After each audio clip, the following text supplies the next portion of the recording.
ہم نے اسے یہیں کہیں سڑک پر چھوڑ دیتے ہیں, سسک سسک کر خود ہی مر جائے گی. اس کی ناکام کوشش کو کامیاب بنا دیتے ہیں نا. اور حیات جھنجھلایا اور اس سے کہنے لگا کہ آخر تمہیں اس سے مسئلہ ہی کیا ہے؟ میں بتا رہا ہوں کہ یہ 5.5 فٹ کی جو قیامت ہے نا, ہمیں ضرور تگنی کا ناش نچائے گی. لکھ لو منصور, یہ اتنی آرام سے نہیں چھوڑے گی ہمیں. اسے موقع ملتا تو اس کٹر سے ہماری شیرک تک کاٹ دیتی. تم کیا سمجھتے ہو جو لڑکی اپنی جان لینے سے نہیں ڈری وہ تم پر رحم کھائے گی؟ اسے جب موقع ملے گا نا یہ ضرور حملہ کرے گی. اور میری مانو, اسے نا یہیں کہیں پھینک دیتے ہیں. اس کے بعد ہمارا کچھ تو بوجھ ہلکا ہو جائے گا نا. اور حمزہ بھڑاس نکال چکا لیکن اس کا غصہ کم نہیں ہوا تھا, اور منصور نے اس کی بات پوری سنی اور پھر کہنے لگا, حمزہ تم جانتے ہو میری مجبوری ہے تمہیں اپنے ساتھ رکھنا, اور کبھی کبھی تو میرا دل کرتا ہے کہ تمہیں پہلی فرصت میں ہی شوٹ کر دوں. یہ ہمارا سسٹم ہیک کر پائی کیوں؟ تمہاری لاپرواہی کی وجہ سے. اب یہ میرے پاس ہے تو اس کی فکر تم مت کرو, میں خود دیکھ لوں گا. تم بس اپنے کام پہ دھیان دو. اور حیات کے سرد لہجے پر ناز کو ریڑھ کی ہڈی میں سنسنی ہوتی محسوس ہوئی تھی اور اس کی رگیں تن گئیں. میں نے فائر والز مضبوط کر لی ہیں, دوبارہ بغیر میری اجازت کے کوئی نہیں گھس سکے گا. ہاں تو یہ تمہیں پہلے کرنا چاہیے تھا نا. خیر مجھے یہ بتاؤ کہ کلینک کتنا دور ہے؟ ٹریفک نہ ہوئی تو ہم جلدی پہنچ جائیں گے. اور پھر گاڑی ٹریفک میں پھنس گئی اور ناز نے آنکھیں بند کر لیں. اس نے لیٹے لیٹے لاک پر ہاتھ بھی رکھا تھا. گاڑی رک چکی تھی اور ٹانگ کے زخم کے باعث جسم کی آدھی سائیڈ تو اکڑی ہوئی تھی اور بالکل بے جان محسوس ہو رہی تھی اسے. اور پھر بنا آواز پیدا کیے وہ سیدھی ہوئی اور خود ہی سے کہنے لگی کہ خدا کا واسطہ ناز اٹھ جا اب. پسینے میں شرابور سیٹ پر سے اس نے پاؤں اتارے اور ایک ہلکی سی آہٹ پیدا ہوئی اور حیات نے ذرا چہرہ گھمایا اور جیسے اس نے چہرہ گھمایا تو ناز نے جلدی سے آنکھیں بند کر لی, لیکن وہ دیکھ چکا تھا اور لمحہ لمحہ وقت ریت کی مانند سرک رہا تھا. اور پھر ناز نے بھی آنکھیں کھول کر حیات کا غضبناک چہرہ دیکھا. بے اختیار تھوک نکل کر اس نے برق رفتاری سے لاک کھولا اور گاڑی سے نکلتے وہ گرتے گرتے بچی اور اندھا دھند بھاگنے لگی. گاڑیوں کے بیچ جگہ بناتے وہ بنا پیچھے دیکھے بھاگ رہی تھی اور اشارہ کھل گیا اور تبھی وہ ایک سیاہ گاڑی سے جا کے ٹکرائی. بونٹ پر ہاتھ جمائے اس نے پلٹ کر دیکھا تو حیات کی مرسیڈیز ابھی بھی وہیں رکی بھی تھی اور وہ اسے ہی دیکھ رہے تھے. جبکہ ہارن کی آوازیں زور پکڑنے لگی تھیں اور ڈرائیور اسے فقیر سمجھتے ہوئے گالیاں نکالنے لگا. پاؤں میں لگائے گئے گہرے کٹ کے باوجود وہ بھاگنے لگی اور سڑک سے کچھ اوپر فٹ پاتھ پر وہ لڑکھڑا کر گری. بغیر دوپٹے کے جامنی فراک گرد میں اٹا ہوا تھا اور زمین پر ہتھیلیاں جمائے اس نے پلٹ کر دیکھا تو ٹریفک رواں دواں تھی اور وہ پوری جان لگاتے بھاگتی رہی لنگڑاہٹ کے ساتھ. اب شام کے دھندلکے مکمل پھیل چکے تھے اور وہ اس کے تعاقب میں ہی تھے. جسم میں اٹھتی ٹیسوں کو نظر انداز کرتی وہ چوراہے میں آ گئی اور ایک طرف بازار تھا جبکہ دوسری طرف گلیاں اور ناز رک کر سانس برابر کرنے لگی. اس نے سوچا کہ دائیں جائے یا پھر بائیں. کیا کرے وہ کس طرف جائے؟ اس نے تھک کر دائیں بائیں دیکھا. اگر تو وہ معاملہ شناس ہوئے تو دائیں جائیں گے اور اگر سمجھدار ہوئے تو گلیوں میں اسے ڈھونڈیں گے. سو ناز وہیں گاڑی کی اوٹ میں چھپ گئی اور کچھ ہی دیر بعد حیات کی مرسیڈیز بھی وہاں رکی.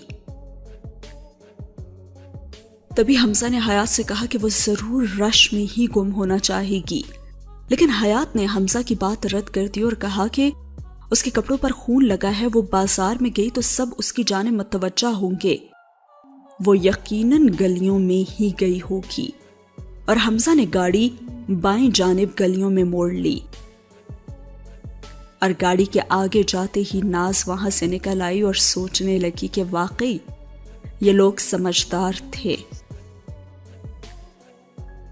اور پھر قدرے لنگڑا کر کپکپاتے وجود کے گرد بازو لپیٹے وہ اندھیرے میں چلتی رہی۔ جیب میں نہ تو موبائل تھا اور نہ ہی پیسے، اور اس حالت میں گھر جانا نری حماقت تھی۔ اس نے پھر دیکھا کہ ایک شاہراہ پر دھرنا دیا جا رہا تھا اور درمیان میں ڈیک لگائے گئے تھے اور گلا پھاڑ پھاڑ کر فیس کم کروانے کا مطالبہ کیا جا رہا تھا، اور ناز بھی پھر وہیں کھڑی رہی۔ جبھی مائک ہاتھ میں پکڑے لڑکے نے جوش خطابت میں جیکٹ اتار کر دور پھینکی۔ یہ کالج کے لوگو والی جیکٹ تھی۔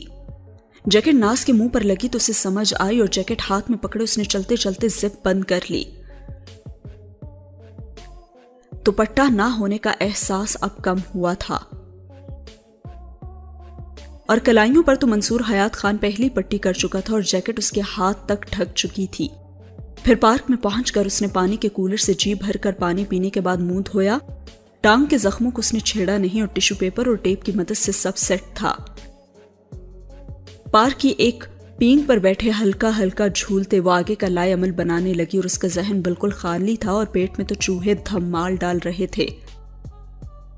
اس نے جیکٹ کی جیبیں ٹٹولی تو 43 روپے اسے مل گئے، اور ایک جیب میں چوئنگم بھی تھی۔ اس نے ہاتھ واپس نکالا تو ہلکے سبز رنگ کی چوئنگم اس کے ناخنوں پر چپکی تھی، اور وہ مسکرائی پراسرار سا۔ ہاں، کسی سے حساب برابر کرنا تھا اب اسے، اور سین ہوا یہیں پہ ختم۔ اگلا سین سٹارٹ ہوتا ہے ایک کیریکٹر جس کا نام ہے نافع سے، جس کی والدہ محترمہ فوت ہو چکی ہیں، اور اب اسے اس کی خالہ جن کا نام ہے جمیلہ خالہ شاید وہی پال رہی ہیں، اور وہ اس کے لیے ناشتہ بناتی ہیں جو کہ اسے پسند نہیں آتا، اور وہ ضد کر رہا ہے۔ جب نافع کہہ رہا ہے کہ وہ یہ نہیں کھائے گا تو نہیں کھائے گا نا، اس نے سامنے پڑی پلیٹ پرے دھکیل کر نروٹھا پن اپنایا، اور چولہے کے سامنے کھڑی عورت نے روٹی اس کی پلیٹ میں رکھی۔ میں نے کہا ہے نا کہ نہیں کھاؤں گا، تمہیں سنائی نہیں دیتا جمیلہ خالہ؟ جمیلہ خالہ برتن دھونے لگی تھی اور کہنے لگی، اتنے نخرے وہ لوگ کرتے ہیں جن کی میز پر 10 طرح کے کھانے سجے ہوں بیٹا۔ ارے 10 نہ سے، مگر یہ کہاں کا انصاف ہے کہ ہر روز شلغم یا ٹینڈے ہی بنا لیتی ہیں آپ؟ اب اگلی بار آپ نے ٹینڈے بنائے نا تو میں بھی ٹن کروا لوں گا، اور پھر جمیلہ خالہ کوستی رہنا مجھے، اور کئی مانا میرا تھوبڑا برداشت کرنا۔ اور پھر وہ نوالے بے دردی سے چبانے لگا، اور اس نے اپنے سنہرے عزائم جمیلہ خالہ کے گوشت گسار بھی کیے۔ نافع بچے جن کی ماں نہ ہو وہ اتنے نخرے کرتے چنگے نہیں لگتے۔ وہ فرائنگ پین کی کھرچن صاف کرتے 1000 بار کی طرح پھر سے ایک بار نصیحت کرنے لگی تھی۔ ہاں ٹھیک ہے، ماں نہیں ہے، لیکن ایک عدد سالم ابا تو ہے نا جنہیں آپ نے دوسری شادی ہی نہیں کرنے دی، ورنہ ماں بھی ہوتی میرے پاس۔ اور جن کی ماں ہوتی ہے کیا ان کے پاس پرمٹ ہے نخرے کرنے کا؟ نافع بھی نخرے کرے گا جب جب اس کا دل چاہے گا، اور آپ کے ٹینڈے بھی کھائے گا، کیونکہ جب تک مجھے خود نہیں پکانا آ جاتا نا، یہی زہر مارنی پڑیں گے۔ اس کی زبان بہت لمبی تھی ہمیشہ کی طرح، اور جمیلہ خالہ کے بھی کان پک گئے تھے، لیکن نافع کی زبان تو چلتی رہی۔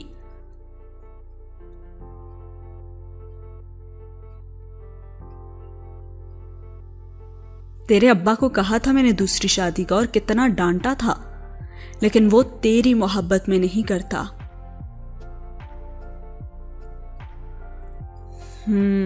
میں تھا ہی اتنا اچھا بچہ نا، ضرور انہوں نے آپ کی گندی نظریں محسوس کر لی ہوں گی جو ہمیشہ سوتیلوں والا میرے سے سلوک کرتی ہیں اور مجھے ٹینڈے اور شلغم کھلاتی ہیں۔